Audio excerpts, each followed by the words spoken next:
예, 우리 모두가 알고 있는 미국의 중간 선거가 진행 중이고 상당히 아마 이제 진행된 상태로 결과를 일부에서는 기다리는 그런 상태일 겁니다. 예, 우리가 뭐 미국 정치에 관심 있는 분들이 사실 얼마나 있겠습니까만은 경제적으로 워낙 이제 뭐 끈끈하게 묶여 있기 때문에요. 미국의 중간 선거 결과까지 잠을 못 이루고 보는 그런 상황까지 왔는데요. 예, 오늘은 관련된 이야기 집중적으로 좀 현재까지의 판세를 보면서 예상 시나리오 그리고 증시 경제에 미치는 영향들을 집중적으로 분석하는 특집 시간 마련했습니다. 예, 먼저 오린주 앵커가 미국 중간 선거라는 게 뭐고 과거에 어떤 결과들을 내주었는지 어떤 판세들로 가고 있는 건지 현황 분석부터 좀 해주실 겁니다. 그리고 이어와서 얘기하도록 하겠습니다. 온 앵커 나와주십시오. 네, 미국의 중간 선거가 우리 시간으로 어제 저녁부터 치러지고 있습니다. 지역별로 선거 마감 시간이 다른데요. 우리 시간으로는 오늘 오후 5시 정도에 이 최종 결과가 나올 것으로 예상됩니다. 우리에게는 익숙하지도 않고 저 멀리 바다 건너에서 치러지는 이 미국의 중간 선거가 대체 뭐길래 전 세계가 이렇게 주목하고 있는 걸까요? 미국의 중간 선거에 대해 그리고 그 결과가 우리나라에 어떤 영향을 미치게 될지 시나리오별로 살펴보겠습니다. 네, 중간 선거, 말 그대로 대통령의 임기 그 중간에 실시하는 선거입니다. 미국의 대통령 임기는 4년인데요. 상원 의원의 임기 6년, 하원 의원의 임기는 2년입니다. 그래서 상원 의원은 2년마다 3분의 1을, 하원 의원은 2년마다 이 전원을 다시 선출을 합니다. 때문에 대통령 임기 중간인 2년째에도 이 선거가 치러지게 되는데요. 그렇다 보니 그동안 대통령이 한 일에 대한 여론이 반영되겠죠. 그래서 이 선거를 대통령의 중간 평가다 이렇게 이해를 하시면 되겠습니다. 역대 중간 선거는 현직 대통령의 무덤이라고도 불립니다. 43차례의 선거 중에 집권당이 승리한 것은 단 3차례에 불과하기 때문입니다. 다음 화면 보시죠. 그런데 이마저도 당시의 특수한 요인, 그러니까 루즈벨트 때는 대공황이 있었죠. 클린턴 때는 또 경제가 초호황이었습니다. 그리고 부시 재임 때는 9.11 테러 직후였죠. 이런 특수한 요인들이 작용해서 중간 선거에 당시 집권 여당이 승리할 수 있다, 이런 분석이 나오기도 합니다. 때문에 월가에서는 이번에도 과거의 이런 일반적인 사례들처럼 야당이 하원을 탈환할 것으로 전망하고 있습니다. 다음 화면 보시죠. 현재는 양당 모두 공화당이 다수를 차지하고 있는데요. 상원은 여기 보시는 것처럼 그대로 공화당이 과반 의석을 좀 유지하고요. 다음 화면 보시죠. 하원은 민주당이 차지한다라는 가정입니다. 이렇게 되면 대중 통상 압박 수위가 낮아질 수 있다는 점은 긍정적입니다. 하지만 시나리오 보실까요? 트럼프 정권에서 현재 밀고 있는 인프라 투자나 감세 정책 등에 제동이 걸릴 것이다, 이런 예측이 많은데요. 미국 경기에 대한 우려가 커질 수 있다는 점은 장기 악재가 될 수도 있습니다. 하지만 선거에 임박해져 갈수록 트럼프 지지 기반이 빠르게 결집되는 현상이 관측됐습니다. 공화당의 독주 가능성도 거론이 되고 있는데요. 자, 그렇게 되면 트럼프 정부의 인프라 감세 정책이 힘을 받는 반면에 중국에 대한 통상 압박은 더욱더 강해질 것이라는 우려도 나옵니다. 가능성은 낮지만 마지막 시나리오도 함께 볼까요? 민주당이 상하원을 모두 장악하는 경우도 엇갈린 효과가 예상이 됩니다. 미중 무역 분쟁 수위가 낮아질 수 있다는 점은 호재이겠습니다만 트럼프 정부의 레임덕이 나타나고 각종 경기 부양책이 막히면서 미국 경기 우려가 심화될 수 있다는 점은 악재이기 때문입니다. 이 때문에 일각에서는 어떤 시나리오든 장단기 호재와 악재가 얽힌 이 복합적인 이슈라서 사실상 국내 증시에 미치는 영향은 중립적일 수 있다라는 의견을 내놓기도 했습니다. 자, 그렇다면 이 중간 선거 이후의 시장 방향성은 어떨까요? 1970년 이후 중간 선거를 실시한 시점을 기준으로 선거 전과 후의 미국 주가 흐름을 살펴봤습니다. 여기 보이시는 빨간 막대가 중간 선거 6개월 전의 주가 수익률이고요. 파란 막대가 그 이후 6개월간의 수익률입니다. 딱 보기에도 파란 막대의 수익률이 월등해 보이죠.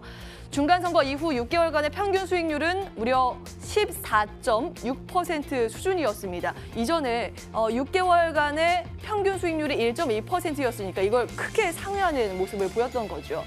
이번에도 과거와 같은 이 상승 흐름이 나타난다고 단정할 수는 없습니다만 시장이 가장 싫어하는 게 불확실성 아니겠습니까? 때문에 이 불확실성이 해소된다는 기대감만큼은 시장에 긍정적인 요소로 작용할 가능성이 있습니다. 자, 그렇다면 중간선거 이후 한국 증시는 어떻게 될까요? 또 그에 따른 대응 전략은 또 어떻게 취해야 할까요? 이어지는 특집 대담을 통해서 관련 내용들 챙겨보시기 바랍니다. 네, 오인주 앵커가 미국 중간선거의 의미나 과거 이력들, 예상 시나리오들 간략하게 잘 정리를 해주셨습니다. 그러면 이제 미국 선거와 관련된 의미들 그리고 경제에 미치는 영향들 이제부터 집중적으로 분석합니다. 글로벌 이코노믹 연구소 김대호 소장님 함께하겠습니다. 소장님 어서 오십시오. 네. 우스갯소리로 우리가 이제 미국 선거 이렇게까지 관심을 가져야 되나 이렇게 얘기를 하면서도 그게 또 현실인데요. 미국에서 중간 선거라고 하는 거는 일반적으로 어떤 의미가 있는지 하고요. 특별히 이번 선거가 또 미국 정계에 어떤 영향이 의미가 있는 건지 좀 짚어주세요.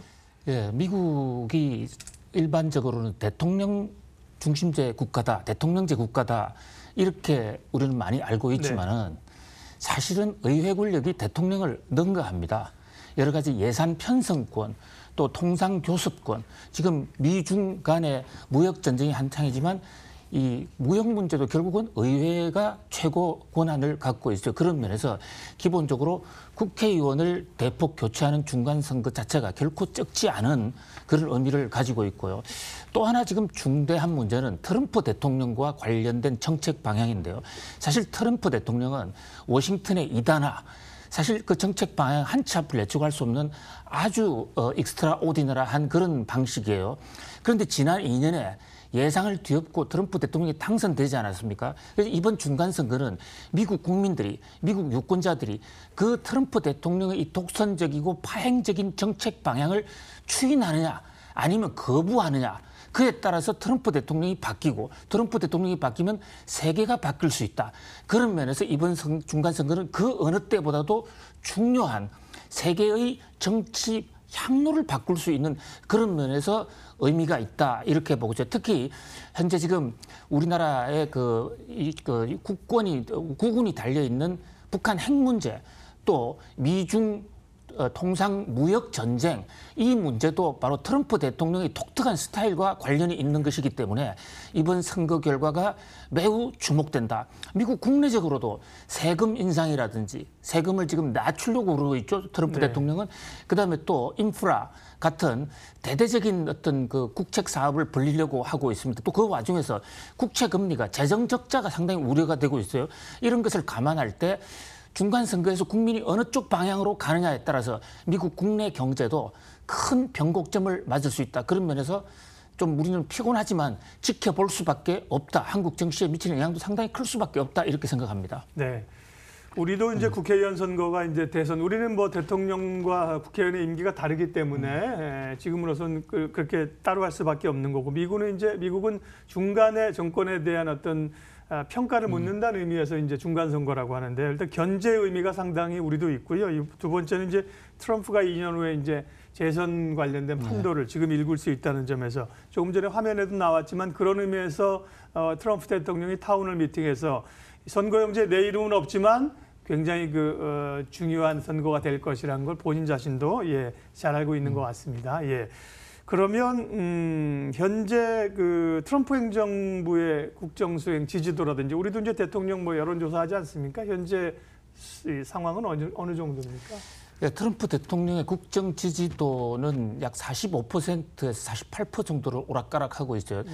이건 미국 정권에서 2년, 정부 출범 2년을 맞는 정부치고는 상당히 지금 높은 수준이에요. 네.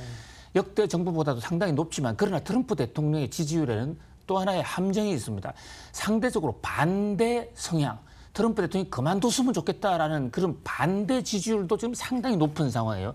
그러다 보니까 한쪽에서는 광적으로 트럼프 대통령을 지지하고, 또 다른 한편에서는 광적으로 트럼프 대통령에 반대하는, 그래서 미국의 국론이 첨예하게 지금 분산이 되어 있는, 갈라져 있는 이런 상황이거든요. 그런데 보통 이 선거가 이런 갈라진 국론을 하나로 통일해 주는데 결정적인 기여를 하지 않습니까? 특히 미국의 분위기가 그렇습니다. 일단 선거에 지면 패자들은 성자를 따라가는 그런 분위기, 그런 어떤 사회적 분위기가 상당히 많이 강하게 형성이 되어 있어요. 그런 면에서 이번 선거는 또 특히 중요하다, 이렇게 볼 수가 있어요.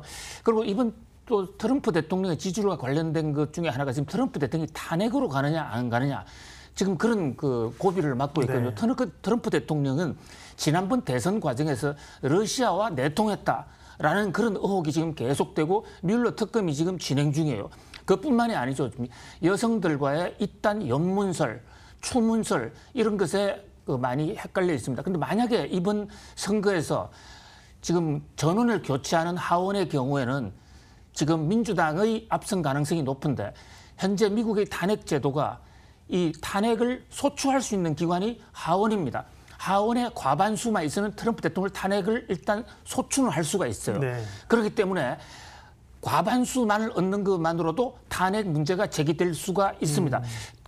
이 클린턴 대통령의 경우에도 이 폴라 존스나 이 여자들 문제 때문에 탄핵을 당한 적이 있죠. 그때도 바로 예. 하원이 르윈스키 사건으로 해서 이 탄핵을 네네. 시도한 적이 있죠. 물론 네. 탄핵을 최종적으로 추인을 하기 위해서는 네. 상원의 3분의 2가 있어야 되기 때문에 네. 상원은 현재 3분의 1을 민주당이 갖는다는 것은 상상하기가 거의 불가능하죠. 그래서 탄핵이 현실적으로 실행에 옮겨지지는 않겠지만은 그러나 탄핵 논의가 나올 수 있다. 트럼프 대통령의 행로에도 문제가 될 수. 그리고 반대로 이번에 지지율이 상당히 높게 되면 바로 트럼프 대통령의 재선가도 2년 후에 트럼프 대통령이 다시 한번 더 할 수 있다. 실제로 이번 트럼프 대통령의 각종 선거 유세 현장에 가보면 넥스트 프레지던트 다음 대통령을 한 번 더 해달라는 그런 공화당 열렬한 지지자들의 열광적인 지지가 많았거든요. 트럼프 대통령의 앞날을 봐서도 이번 중간 선거는 매우 중요하다 이렇게 볼 수가 있겠습니다. 예. 근데 뭐 이번 특별히 저희도 듣고 이제 판단하는 얘기로는 뭐 한쪽이 압승이 아니기 때문에 뭐 서로 이제 결과를 놓고 좀 아전인수격으로 얘기를 할 가능성이 높네요. 예. 어쨌든 하원에 이제 민주당이 장악하면 탄핵까지는 안 가더라도 상당히 트럼프 대통령이 몰릴 가능성이 높다는 거고요. 지금 투표가 이제 뭐 일부 지역은 진행 중이고 일부 지역은 끝났겠습니다만 이번 투표율이 역대 중간 선거보다 꽤 높다면서요? 예. 예, 현재 투표가 이제 보통 새벽 5시부터 오후 6시까지 이렇게 진행하는 주들이 제일 많습니다. 버몬트 주부터 시작이 되는데요. 새벽에 일찍 시작하네요. 예, 그렇습니다. 이 투표날 우리처럼 네네. 노는 날이 아니에요. 네. 출근을 해야 되기 때문에 투표하고 가는 사람들이 많은데 네. 현재 지금 그 동부 지역은 투표가 다 끝났습니다. 네. 그러니까 이스턴 타임이라 해서 워싱턴, 뉴욕을 비롯한 동부 벨트는 끝났어요. 그래서 잠시 후 30분 후면 출구조사 결과가 나오기 시작할 겁니다. 그러나 미국의 출구조사는 우리나라도 좀 출구조사가 잘 안 맞지만 이 샤이 트럼프라든지 숨겨진 표들이 많은 데다가 의사표시를 제대로 잘 하지 않기 때문에 틀리는 경우가 많고 그리고 지역적인 편차가 또 있고요. 예, 시차도 있고 지역적으로 예. 편차도 크기 때문에 지난번 대통령 선거에서도 출구조사 반대로 나오지 않았습니까? 네. 그러나 하나의 이제 가이드라인은 될 수가 있죠. 마지막 그 선거 투표에 들어가기 직전 상태에서 이 지지율을 보면 역시 민주당이 상당히 높았습니다. 52대 45 이런 정도로 7%포인트 정도로 민주당이 높았거든요. 역시 평소의 중간 선거처럼 견제와 균형의 심리, 좀 그 트럼프 대통령을 좀 자제시켜야 된다는 그런 의견이 조금 높은 것 같아요. 그런데 미국이 지금 상원과 하원 선거가 있는데 하원은 전원을 교체하기 때문에 이번 투표의 민심 결과가 바로 나타나기 때문에 바로 민주당으로 넘어갈 수 있습니다. 그런데 상원의 경우에는 6년 임기인데 2년에 3분의 1씩 바꾼단 말이죠. 이번에는 골석까지 돼서 35명을 교체하는데 공교롭게도 이번 선거에 35명 중에 25명이 민주당 사람들입니다. 그러니까 민주당을 다시 재선하는 이런 지금 상황이에요. 그래서 국민들이 민주당을 많이 지지한다 하더라도 워낙 재선이 많이 되기 때문에 압도적인 승리를 하지 못하면 상원에서 민주당은 득표하기 어렵다. 그래서 지금 그 상공하민이라는 얘기가 나오고 있죠. 상원은 공화당이, 하원은 민주당이 하는 이런 식의 권력 분점 상태의 결과가 상당히 나올 가능성이 있고요. 민주당으로서는 최소한의 견제할 수 있는 안전판을 마련했다는 측면에서 우리가 이겼다라고 얘기할 수 있고 또 공화당 입장에서는 견제의 투표에서 상원은 건졌다. 그래서 지금 앵커님 말씀하신 대로 서로 아전인수격으로 우리가 이겼다라는 이런 결과가 나올 가능성이 상당히 높은 지금 상황입니다. 예. 그럼 뭐 저희가 관심 있는 건 어쨌든 미국의 정치적인 내부의 구조나 국민들의 마음 이런 것도 뭐 관심이 있습니다만 사실은 이제 우리 입장에서의 또 이제 한반도 정세에 미치는 영향에 관심이 있기 때문에요. 그런 지금 말씀하신 뭐 상공하민의 그런 그 시나리오가 나온다고 하면 우리로서는 뭐 지금 어쨌든 그럴 가능성이 지금은 제일 높은 거 아닙니까? 예. 그랬을 때 이제 우리로서는 그나마 좀 괜찮은 시나리오인가요, 그게? 예, 뭐 미국의 전통적으로 이제 네. 뭐 미국의 현재 정권 시장 분위기나 이런 거를 볼 때 미국 사람들은 이 균형과 조화 이런 게 상당히 익숙해져 있는 게 한쪽으로 권력을 절대 몰아주지 않으려는 그런 경향이 있습니다. 그리고 권력을 그렇게 몰아주지 않음으로 인해서 행정부의 독선을 막을 수도 있는 거죠.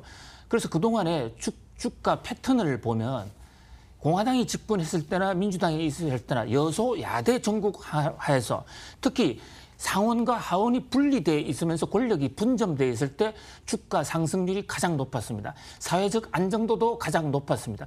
그런 면에서 이번에 지금 그 상공하민의 결과는 뭐 미국 사회를 위해서는 상당히 건전한 그런 바람으로 갈 수가 있을 거예요. 자, 문제는 이것이 전 세계를 향한 바깥으로의 이런 바람인데요.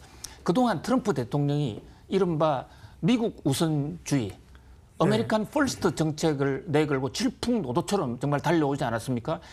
거칠 것이 없이 모든 것을 미국 마음대로 사실 했죠. 그런 면에서 이번에 어느 정도 견제 세력이 걸린다고 그러면 미국 입장에서는 그렇게 지금처럼 강력하게 네. 미중 이 무역 전쟁을 강도 깊게 몰아가지는 못할 겁니다. 미국 내에서 현재 지금 미중 통상 전쟁에 대해서 비판적인 세력도 상당히 많이 있고 관세를 올리는 관세 폭탄에 대해서도 미국 경제가 오히려 타격을 받고 있다라고 생각하는 시각도 많이 있거든요. 그다음에 이제 또 하나 남북 관계인데요. 남북 관계는 트럼프 대통령의 마음대로 그 비핵화나 또는 경제 제재를 완화해주기가 상당히 어려울 것입니다. 지금 아시다시피 미국 의회에서도 주한미군 철수 반대라든지 미국의 북한에 대한 제재 해제 반대론이 상당히 높고 최근에 트럼프 대통령이 북한과의 관계를 조금 주춤하게 된 것도 의회의 견제 때문이거든요.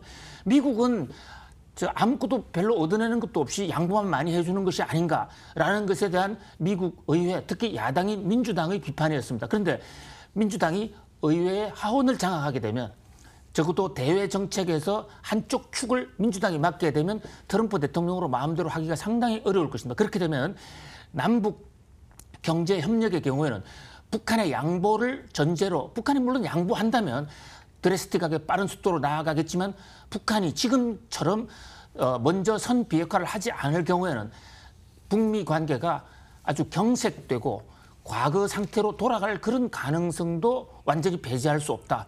뭐 그런 면에서 통상 무역적으로는 우리에게 호재이지만은 네. 남북 관계 측에서는 악재일 수도 있는 그런 희비가 교차하는 그런 상황이다고 봅니다.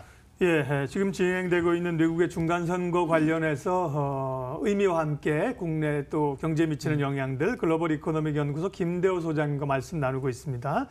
예, 결국은 이제 선거 이후의 흐름들이 주목이 네. 되고 관심이 있는 겁니다. 그래서 이제 그 부분을 좀 여쭤보려고 해요. 일부는 좀 말씀을 해주셨는데 두 가지 방향이 이제 트럼프의 경제 정책과 우리 입장에서는 대북 정책인데 말씀을 좀 해주시긴 했는데 트럼프의 경제 정책과 이제 특별히 중국과의 갈등이 조금 입지가 줄어들어서 밀어붙이기 어려울 거라는 생각도 있고 잠깐 언급해 주셨지만 이번에 이제 뭐 실무 조정안을 뭐 준비하라든지 이런 거에 대해서 커들로가 뭐 준비한 바 없다 이런 거 보면 또 일정 부분은 선거용 아니겠느냐. 그러면 미중 무역 전쟁은 그렇게 호락호락하지 않고 장기적으로 가는 것 아니냐 이런 분석도 있지 않습니까? 네. 예, 지금 이제 이 선거 결과에 따라서 미국의 경제 정책, 내적인 또 대외적인 경제 정책이 어떻게 바뀔 것인가 굉장히 주목되는데 우리 이 대목에서 한번 자 미국의 공화당은 어떤 정책 방향이고 네. 민주당은 어떤 정책이고 공화당과 민주당을 한번 간단하게 한번 비교해 볼 필요가 있을 것 같아요. 네. 공화당은 기본적으로 이 상징 동물이 코끼리입니다. 네. 아시다시피 코끼리는 마구 밀어붙이는 거예요. 자, 그래서 민주당은 당나귀입니다. 당나귀, 이 예. 꾀를 부리는. 그런데 뭐 두 당을 역사적으로 아주 그 극명하게 다르기 때문에 그걸 따지려면 시간이 너무 많이 걸리는데 딱 한마디로만 얘기한다면 저는 세금이라고 봅니다. 민주당은 세금을 깎자. 그건 무슨 냐면 개인의 자유가 중요한 것이니까 각자의 안보든 뭐든 각자가 알아서 하자. 시장에 다 맡기자는 것이 공화당의 기본 정당 정책이에요. 그런데 민주당은 시장에 맡겨봤더만 실패하는 게 있더라. 정부가 좀 개입해야 되겠다. 그럼 정부가 무슨 일을 하려면 세금을 좀 많이 걷는다. 그런 면에서 지금 세금 문제가 미국 국내적으로나 국외적으로 굉장히 영향을 크게 주는 거예요. 아시다시피 트럼프 대통령은 취임하자마자 세율을 35%인 법인세율을 21%로 낮추지 않았습니까? 사실 이게 미국 헌정사에서 이렇게 갑자기 세금을 이렇게 많이 낮춘 역대 정부가 없습니다.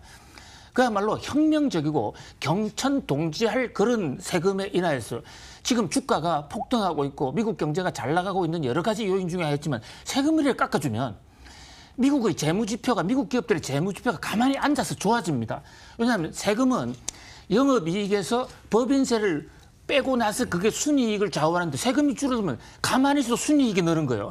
또 순이익이 늘면 투자를 많이 하게 되고 그래서 지금 결정적으로 미국 경제가 좋아진 것은 세금 인하다. 그래서 우리 한국에서도 트럼프가 당선되고 이번 중간선거에서도 공화당이 당선되면 주가가 오를 것이다.